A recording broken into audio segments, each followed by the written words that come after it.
Not know what K-pop was. K-pop was not a thing over here in the West like that. So I definitely could say that just from the way I'm looking at it, Psy put K-pop on the map.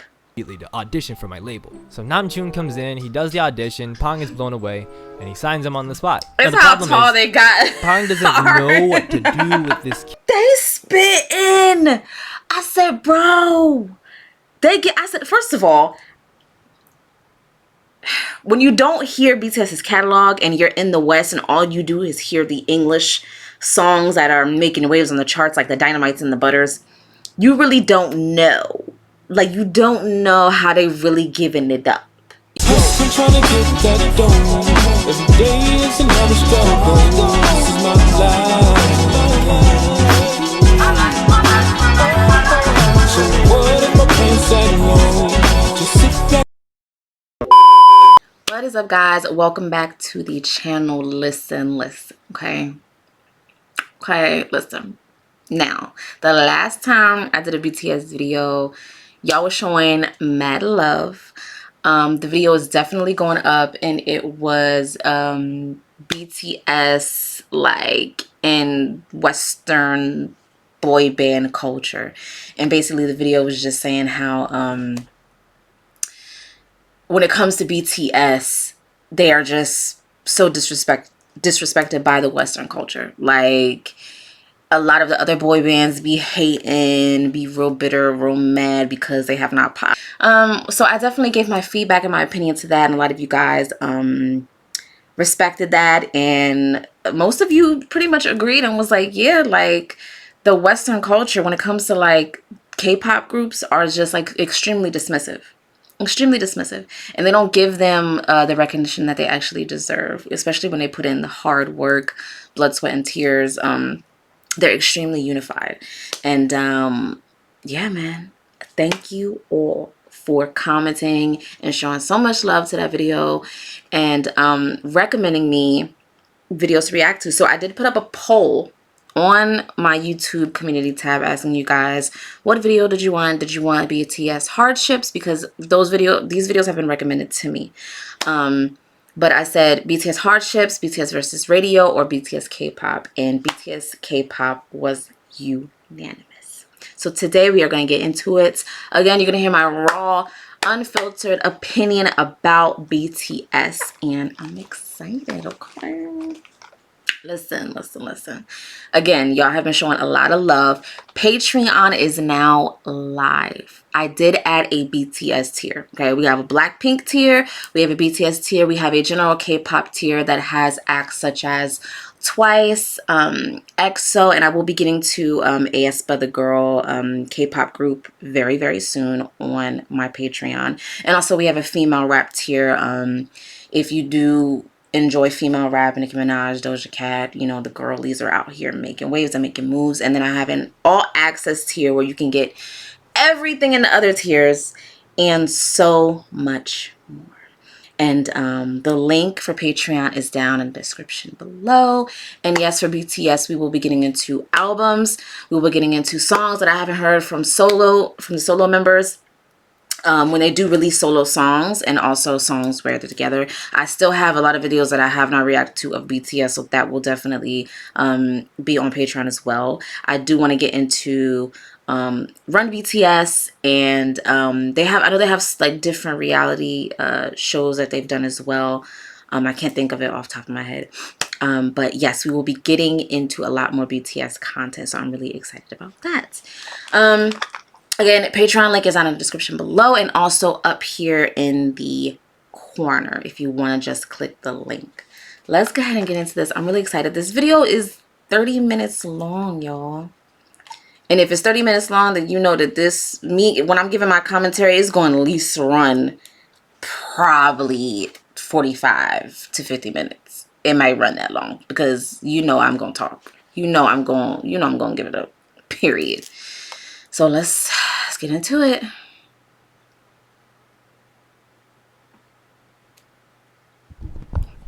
What's up? Hey. I'm going to talk about BTS again. It's time for video essay. BTS versus K-pop. So BTS are really big. They're really big. They're big beyond the imagined constraints that groups like theirs are meant to reach. They've shattered numerous records for South Korean artists, including easily breaking the record for highest selling South Korean album with a 7-track EP that came out less than a year ago called Map of the Soul Persona. According to The Hollywood Reporter, they account for almost $5 billion of the South Korean economy, rivaling the value of that of Samsung and Hyundai. Those are multinational, multi-billion-dollar corporations being rivaled by a 6-year-old music group from an indie entertainment company. And in response, that's crazy. The rest of the world is confused as They're fans. Pretty much. I swear to you, it's like the Beatles have like Lazarus just risen from the dead. Like their people. They do not play about them. Soul, which has already had 3 million pre-orders. We have some very big fans right outside the studio today.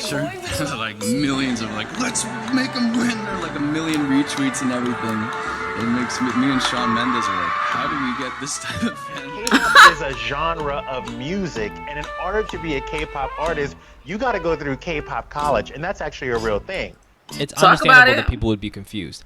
How could a music group whose primary language is Korean dominate international markets to the point of being the best-selling record globally in 2019 with one EP that had one single? In order to understand, at least well enough, how BTS became this big, you'd have to have an understanding of South Korean history, the South Korean music industry, international hip-hop, and social media fandom at the least.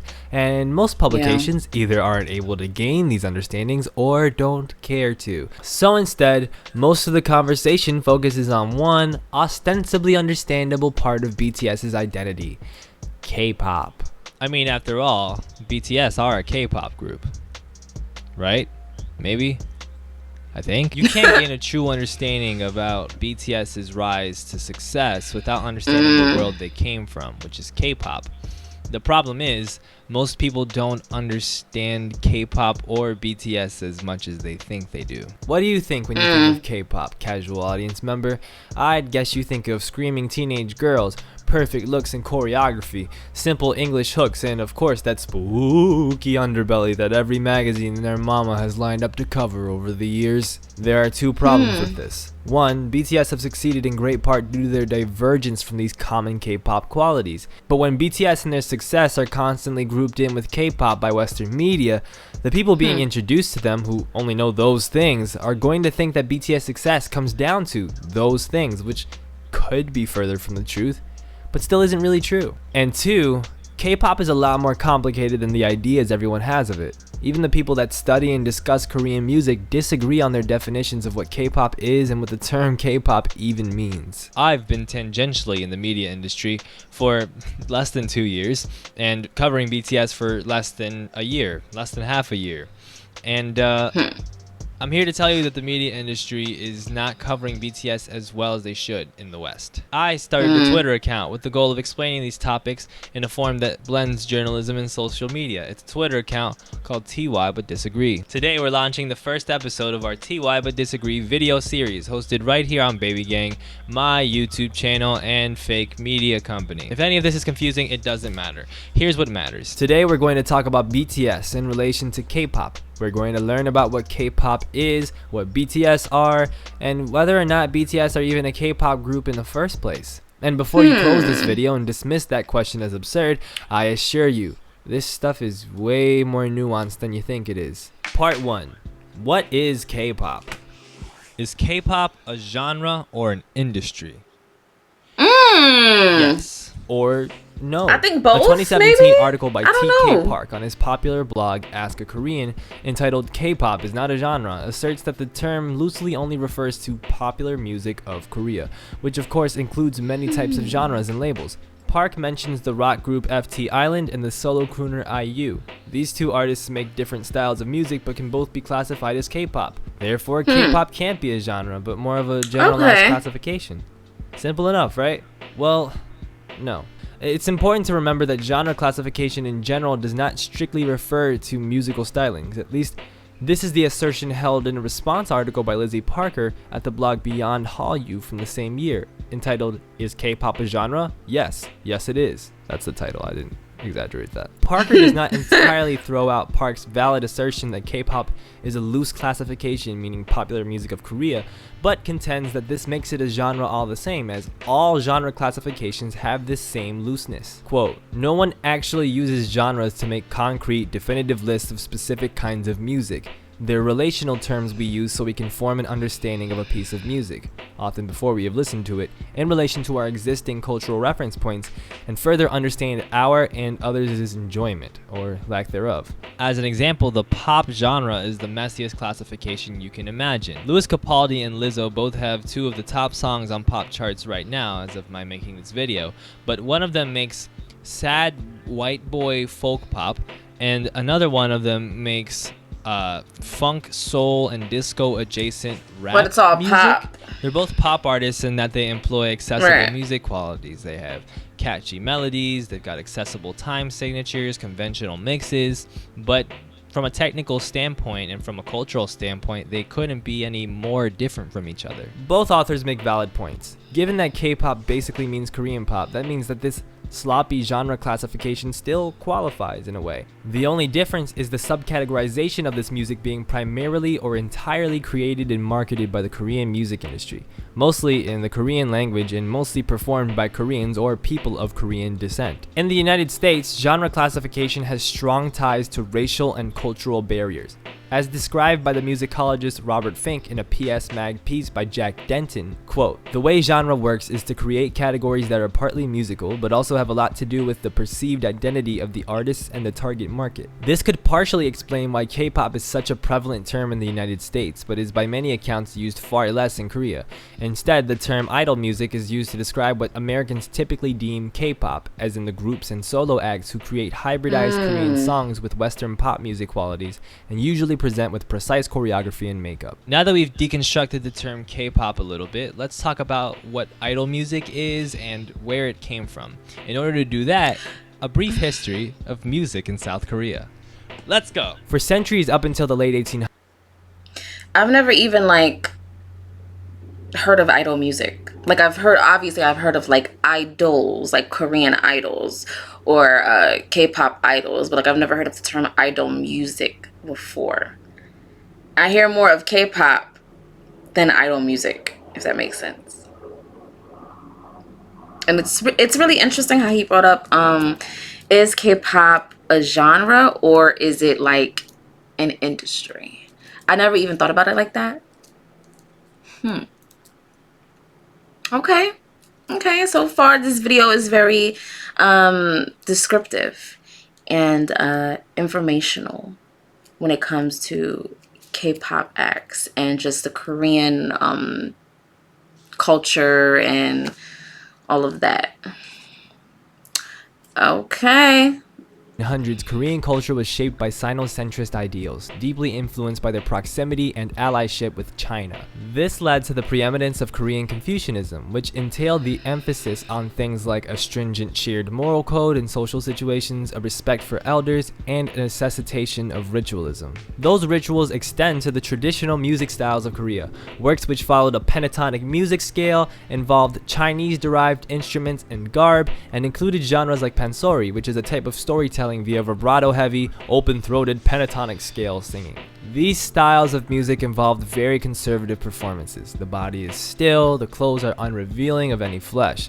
The lyrics were even oriented towards Confucian ideals of family and morality. Japanese rule over Korea led greatly to the introduction of Western styles of music, particularly classical styles and even balladic styles that translate more directly into modern pop music. Then after World War II, Japanese rule over Korea ended and Western artistic influences came from the United States more than anything, especially through the brief and turbulent period of American occupation. Things ebbed and But wait, I'm still confused on why Japanese had such Japanese culture.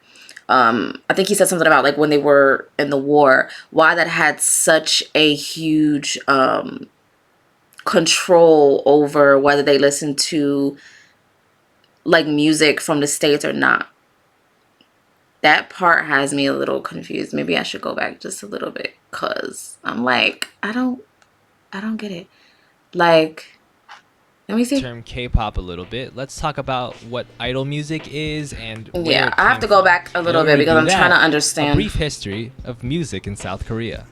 Let's go. For centuries up until the late 1800s, Korean culture was shaped by Sinocentrist ideals, deeply influenced by their proximity and allyship with China. This led to the preeminence of Korean Confucianism, which entailed the emphasis on things like a stringent shared moral code in social situations, a respect for elders, and a necessitation of ritualism. Those rituals extend to the traditional music styles of Korea, works which followed a pentatonic music scale, involved Chinese-derived instruments and garb, and included genres like pansori, which is a type of storytelling via vibrato-heavy, open-throated pentatonic scale singing.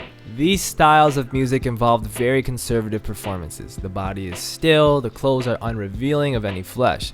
The lyrics were even oriented towards Confucian ideals of family and morality. Japanese rule over Korea led greatly to the introduction of Western styles of music, particularly classical styles and even balladic styles that translate more directly into modern pop music. Then after World War II, Japanese rule over Korea ended and Western artistic influences came from the United States more than anything, especially through the brief and turbulent period of American occupation. Things ebbed and flowed and changed over the decades. South Korean audiences... So maybe, I guess what they're trying to say, because the rule ended, there were no constrictions or maybe confines on China, and they had more free roam to do and listen to certain music and whoop-de-whoop. Because I'm trying to that's the only thing I could think of, is that there were no confines or constrictions on what you can and cannot do, listen to, say, all of that. And China maybe had more free roam. I don't know. You guys let me know. I might got it messed up. But this is my first time hearing about this. I had no idea. I had no freaking idea.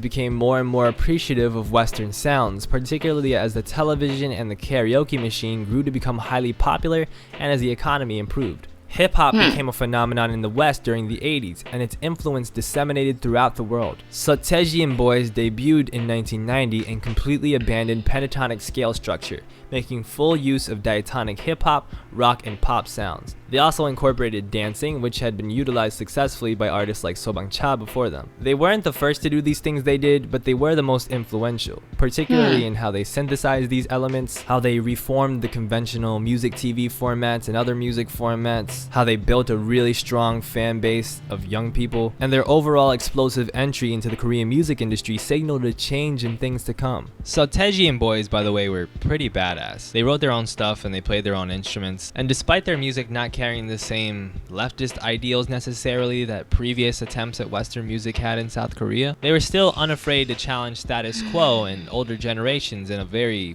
un-Confucian way. Notably, in 1988, South Korea lifted travel restrictions on its citizens. After Sotaeji, Westernization in Korean pop music accelerated quickly, with the rise of groups like HOT, who are considered the first idol group as they were the first to be scouted, trained, and put together to become a hit boy band, as well as the rise of Korean dramas like the big 2002 hit Winter Sonata. A sudden, drastic, and ongoing increase of intrigue in South Korean culture and art began globally. This phenomenon is referred to as Hallyu. As a side note, I recommend that those interested in Hallyu read Kim Buk-rae's Past, Present, and Future of Hallyu paper, as well as John Lie's What is the K in K-pop, which greatly informed this history section of the essay that I'm doing.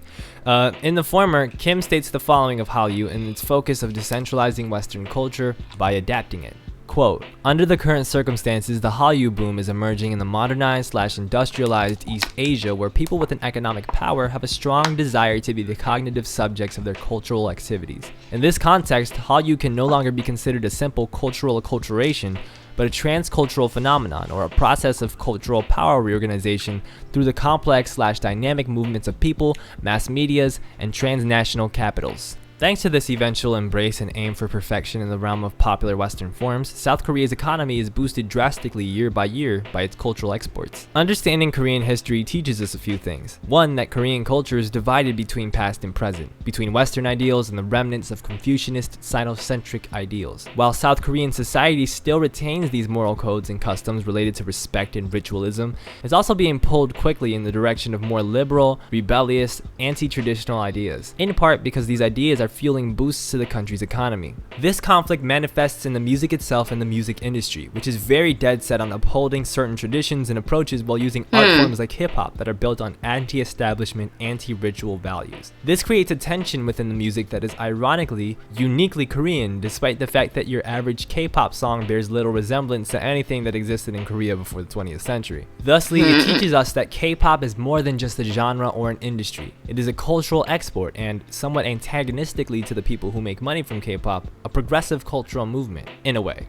Additionally, K-pop is not just a genre or an industry specifically, but a format where music of various genres comes with a dance/visuals package. So yes, K-pop is a genre in a way because it speaks to a direct social cultural concept that relates to what we understand basically is Hallyu and the underpinnings of South Korean society shifting as it balances the traditional with the progressive, the old and the new, both of which can be debated as potentially more expedient than expressive. What's funny and unsurprising is that the artists that seem to shirk conventionality and tradition the most, against the grain of what makes up most of this genre that's supposed to be export friendly, are the ones that become the most successful and the most exported. That can be said of Sotaeji, and it can be said of Psy, who very much did not look or sound like the hotties you'd see in HOT, but still absolutely shattered the international music market with 2012's Gangnam Style, a song which, true story, is actually a commentary about the nouveau riche young. And the crazy part about Psy is that I think Gangnam Style came out when 2012, maybe 2013, around the time that I had graduated from high school. And it was huge. Like, it was this massive thing that was just like, it came out of nowhere. Everybody over in the West, like, we obviously took to it, but we were still like, what the, like, what? And at that time, because K-pop was not what it is today, I had no idea that K-pop was a thing. Like, I never heard the term. I didn't know it existed. I didn't even know that Psy was classified as K-pop. Maybe I just thought he was like pop. Like, it just didn't ring a bell. I wasn't extremely tuned into Psy, but obviously because the song was so big, I had heard it and I had knew about it. But yeah, I did not know what K-pop was. K-pop was not a thing over here in the West like that. So I definitely could say that just from the way I'm looking at it, Psy put K-pop on the map. Because a lot of people in the West had no idea what K-pop was. Like, at all. So, and he gets the credit for it. I see people saying that, like, he definitely gets the credit for obviously not being the first person to do K-pop, but putting it on the map when it comes to just like global reach. Yeah. Koreans attempting to flex their material wealth and coolness, like the kids in the city of Gangnam. It's basically the dance craze EDM version of Beverly Hills by Weezer. So yeah, so Teji and his boys, don't forget the boys, they succeeded from shirking conventionality, and then Psy succeeded from shirking conventionality, and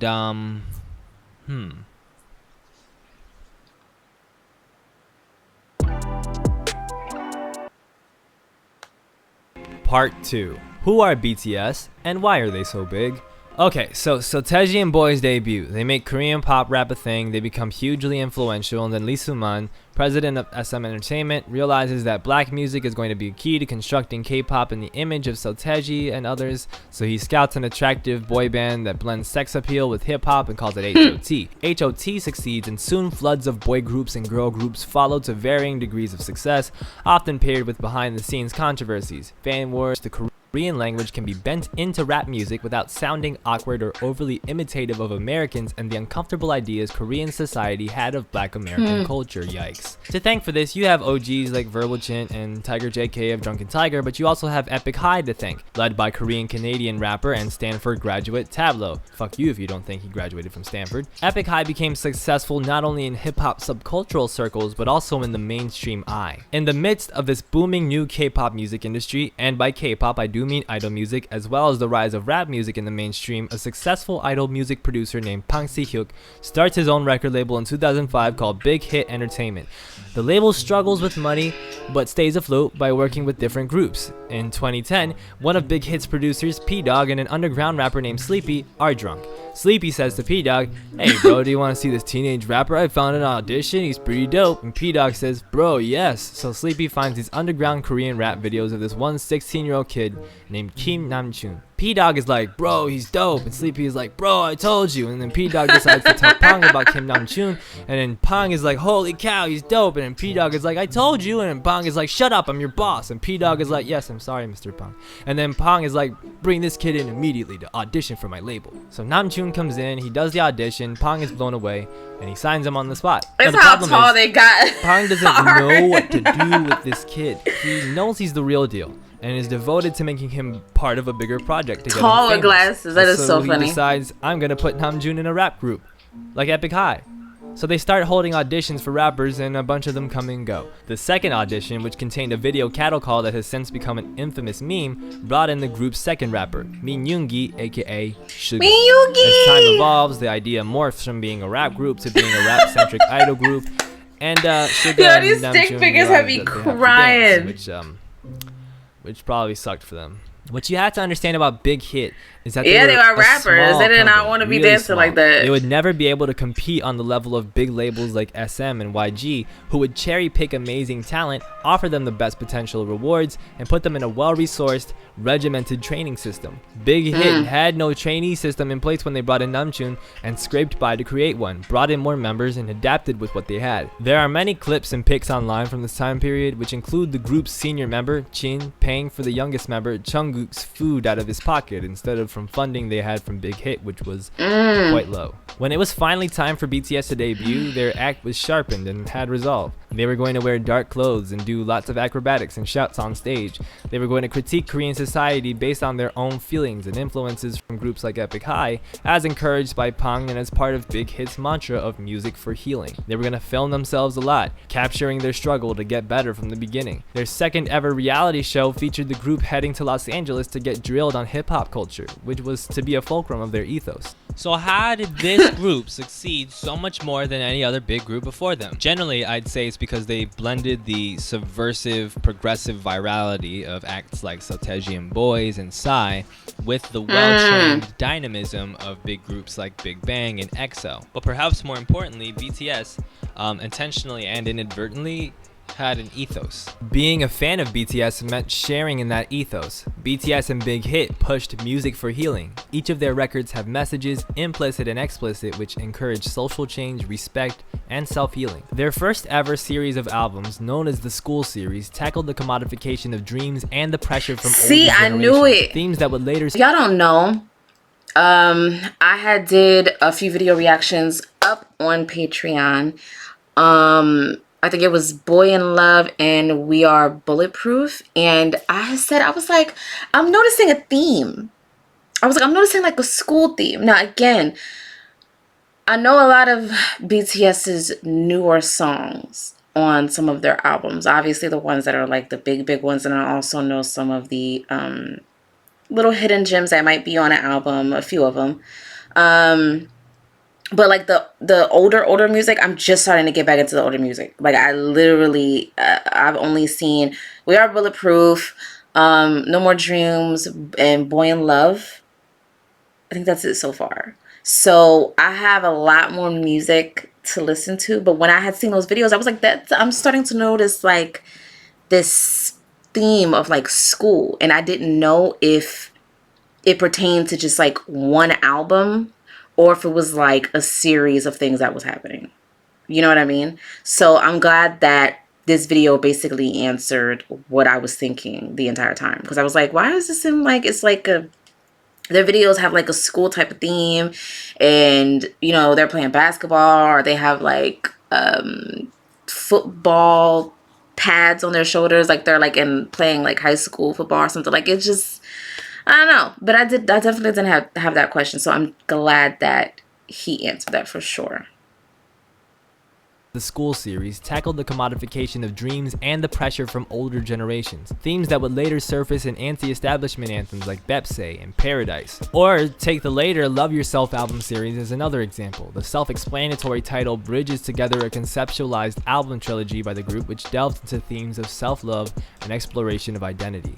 And bear in mind, young audiences, but to guide young audiences to happier, healthier lives. And in this way, BTS perfectly called to the consumerism in BTS's methodology. The general quality that gets brought up is authenticity, or BTS. Let's look at another article written by the aforementioned TK Park alongside author Youngdae Kim. It examines the boy band label given to BTS and how BTS compare with other boy bands throughout history, saying this of their organic status. Quote, BTS's music comes across as organic because it is a natural output of the members' own minds. It is not a coincidence that BTS began their musical journey with hip-hop, the genre that perhaps has the highest bar for authenticity. Lead rapper Kim Namjoon writes his lyrics, so does Suga, who also Talk produces, about it. so does J-Hope, who also produces, and the rest of the group, all vocalists, all contribute to the creative process in their own ways as well. But BTS not only have a message and an independent spirit and a creative vitality, they also have a little engine that could story.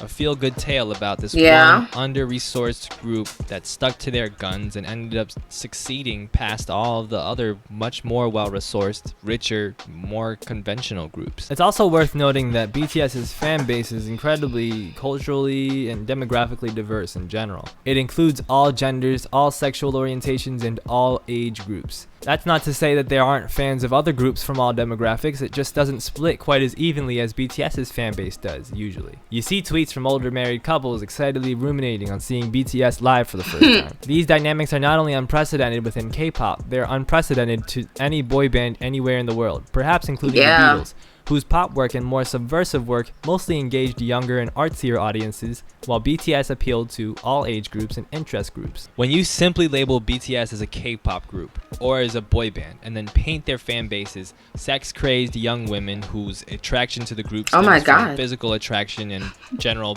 excitement and hysteria, you not only are sort of painting a bad image about young women in general and their tastes, but you're also missing a key component of why the group is successful. So if labeling BTS as a K-pop group isn't wholly accurate, is it accurate at all?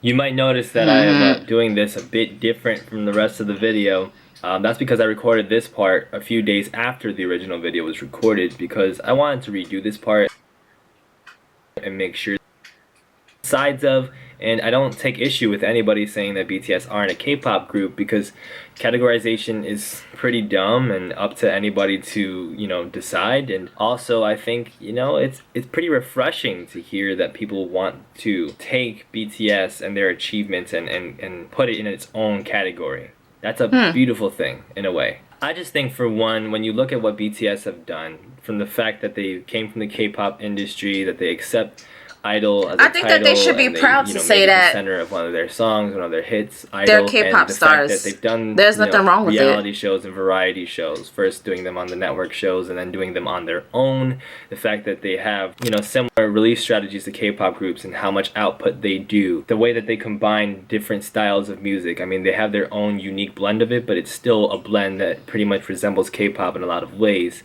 The fact that they sing in Korean, the fact that they, are in the same category when it comes to award shows and nominations as somebody like EXO or somebody like Blackpink. They just swept all the Daesangs this past, season. I think ultimately what BTS do is take the format and the ideas of K-pop and rearrange them and edit them and elevate them in many ways. They don't represent a different category altogether from K-pop to me. They represent a new horizon for it. They represent somebody pushing the boundaries of it and opening up the definition of K-pop and blazing a new trail for different artists who want to do K-pop to see what they did and learn from them. They're changing the definition a little bit, and they're opening it up, but they're not necessarily to wash over the unique elements of the things that they do in order to just classify them as a K-pop group and attribute all their success and their glory to that. That's not fair, and that's not smart.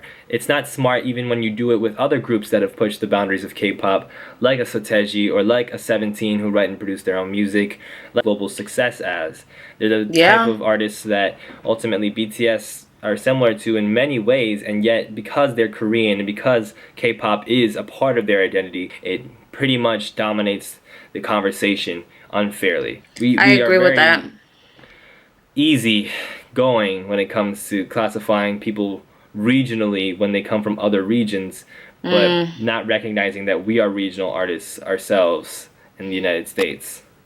That's kind of poorly worded, but whatever. They're proud of that part of themselves, but to define them as that would be to be missing the entirety of the picture. And that's something that happens with media a lot. We categorize things very easily, try to attribute things in nice little boxes without recognizing the big picture. Especially for something as gigantic as BTS is in terms of a worldwide movement, that's a huge mistake.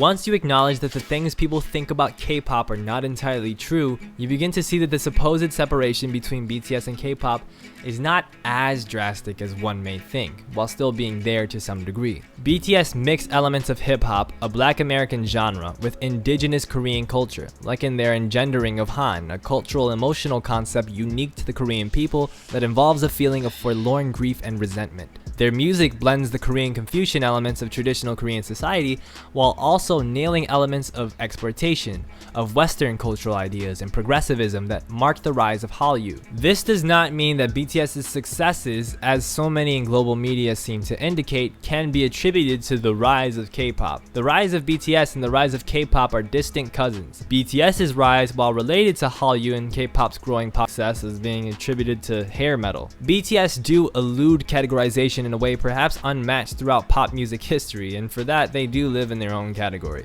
But that doesn't make them not a K-pop group.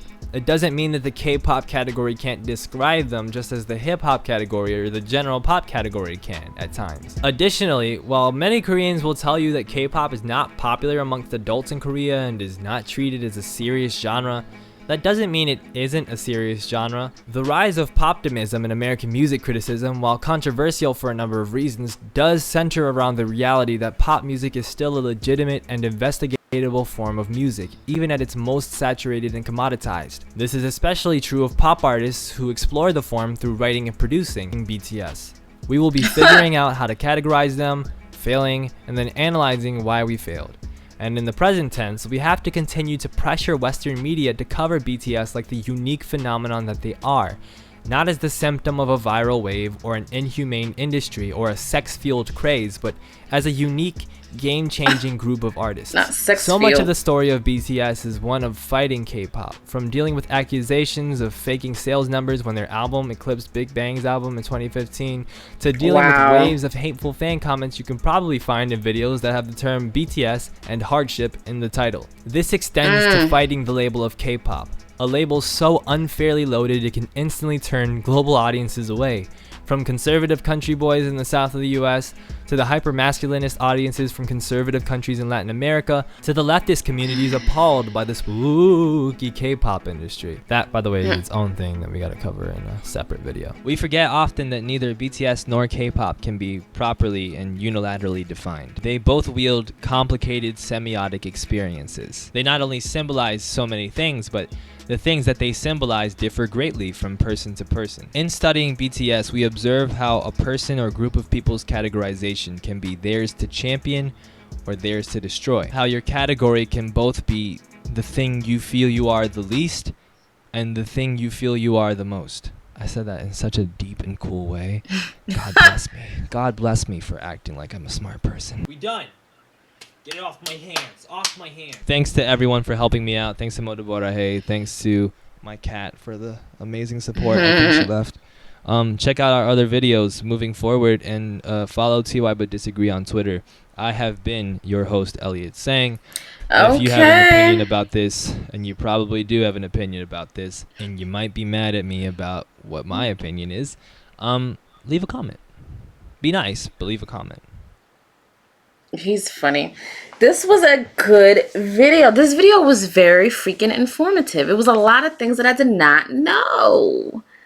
Oh my god. Like, when it comes to BTS, just in general, like I personally never thought that I would be listening to K-pop. Not because it's not good, but it's just because I'm unfamiliar with it. Like, okay, for instance, Spanish music, right?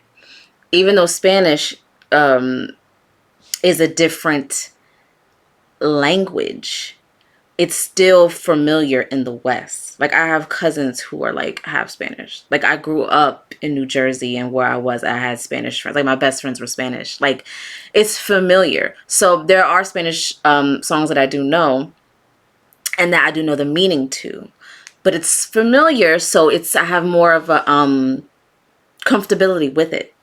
When it comes to anything that's outside of Spanish music, it's kind of, I'm not even gonna say it's foreign to me.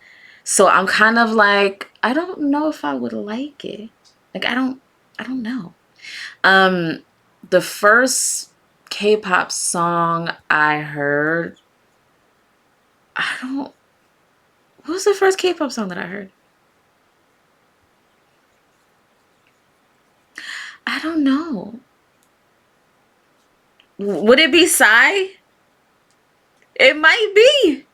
Bitch, it might be. Listen, it might be Psy, Gangnam Style. That might have been the first K-pop song that I heard. Now, did I know what was going on, what it meant, and all that? No.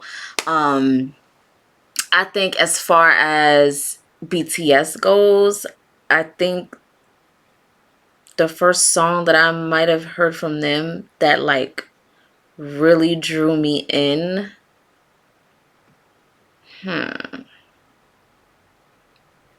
might have been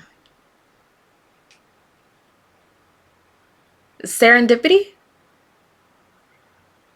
It might have been Serendipity by Jimin. That might have been the first song that, like, really, really drew me in. And I literally was like vibing to it. No, I'm lying. It's not Serendipity. Serendipity is close. Serendipity is like, it's close. It's close. It's close. But it's not the first song. The first song that I heard from BTS, which wasn't even like really like a structured song, was one of their ciphers. Because if you know, hip hop and R&B all day. So I heard the ciphers and I was like, they spitting. I said, bro, I said, first of all, when you don't hear BTS's catalog and you're in the West and all you do is hear the English songs that are making waves on the charts, like the Dynamites and the Butters, you really don't know. Like, you don't know how they really giving it up. You feel me? So you kind of like, when I was introduced to ciphers, by way of a reactor on YouTube that I used to frequent a lot, I was like, yo, I had no idea. That opened up Pandora's box. Now, of course, I had heard Butter. I think that was the first song that truly introduced me to BTS, was Butter. But after that, even then, I still wasn't really like into them as a group like that. That cipher, I don't know which cipher it was. I can't think of it. But they was going in. And that's when Yoongi was my bias. Like, after that, I just started looking into his music first. And then it just got deeper down the rabbit hole. So I was introduced to BTS really by way of hip hop. Wasn't even like their like chart topping songs like that or anything. It was just the hip hop and how they was rapping on these cipher tracks. I was just like, bruh, they are killing it. And then I went down the rabbit hole and started getting into them. And I was like, yo, I cannot believe I like K-pop. Like, I would never think that I would like another, like, foreign, I guess, entity or, like, music like that. Even though I can't understand, I don't know what's going on. It's not, I'm not used to it. I was just like, this slaps. I was like, and I felt so behind. Because obviously they had been around for a long time and I felt so behind. I was like, I wish that I had found them sooner. Even when Dynamite was out, I didn't listen to Dynamite. I didn't even know the song existed, to be honest, which is crazy because Dynamite is a huge song. I had no idea that Dynamite existed. None. It is crazy. The first song I heard from them was Butter.